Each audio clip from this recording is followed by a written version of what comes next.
This is the art of human beings being humans. And welcome back. This is Ronnie Protasio, and we are now in Module 1B.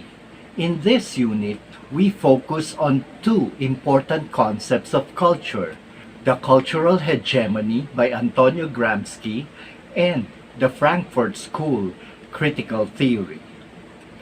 Cultural hegemony implies the dominance of one social group and its ideologies over other social groups.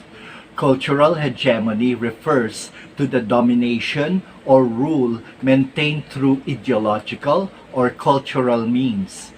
It is usually achieved through social institutions which allow those in power to strongly influence the values, norms, ideas, expectations, worldview, and behavior of the rest of society. Remember our lesson on ideological state apparatuses, where certain social institutions take control of our perceptions, values, norms, and behavior. This is how cultural hegemony works, and normally the ruling class or those in power dominate other social groups and culture. Cultural hegemony functions by framing the worldview of the ruling class and the social and economic structures that embody it as just, legitimate, and designed for the benefit of all, even though these structures may only benefit the ruling class. This kind of power is distinct from rule by force, as in a military dictatorship, because it allows the ruling class to exercise authority using the peaceful means of ideology and culture. This concept was framed by Antonio Gramsci, an Italian intellectual and politician and founder of the Italian Communist Party, whose ideas greatly influenced Italian communism.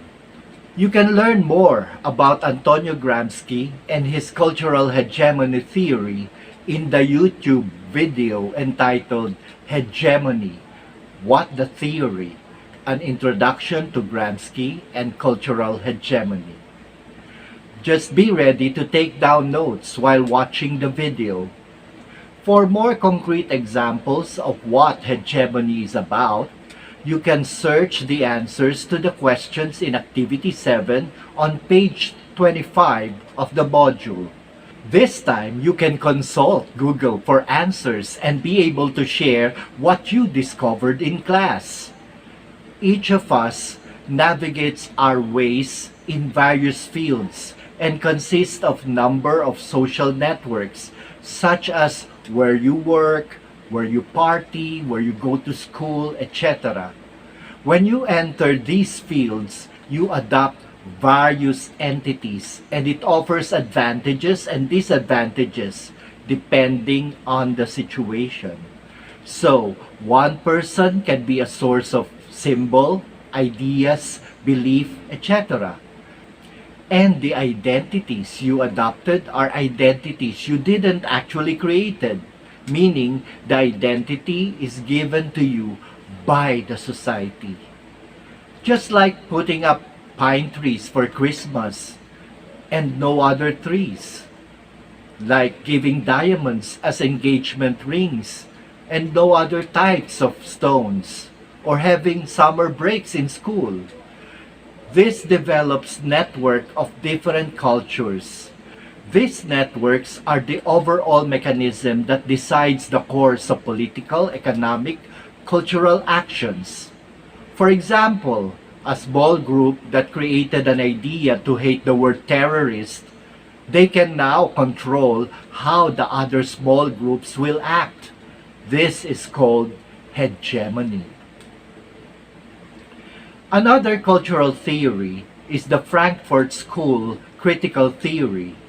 This theory was developed in World War II and was recognized to the efforts of the members of the Frankfurt School, particularly Adorno and Horkheimer. Their mission is to examine the failure of revolutionary social change that had been predicted by Marx. They argued that ideas and ideology represented in the mass media subverted the material and historical forces of economic changes. Ideological views of the dominant class conditioned the economic base by promoting false consciousness among the working class. In this interpretation, they looked at Marx's theory of commodification for validation. For Adorno and Horkheimer, the culture industry was all-powerful and knowing and has unlimited power and scope. For them, the culture industry, controlled by the capitalists, poses superpower to embed their ideas and values in the popular consciousness through advertising, as they note men in top places from some of the most powerful sectors of industry. Sponsor the cultural industry to the degree that it becomes dependent and gives evidence of how thoroughly concentrated capital is within the entertainment industry. You can work on Activity 8 and research on the Marxist theory of commodification and how the Frankfurt School applied this in their critical theory. How did this affect our culture? Who benefits most from this? You can give concrete and practical examples on how this theory works. For more information, you can watch this YouTube video about cultures, subcultures, and countercultures, crash course sociology, and be able to take important notes about culture. After that, you can work on your new 321 and document the new things you learned about culture.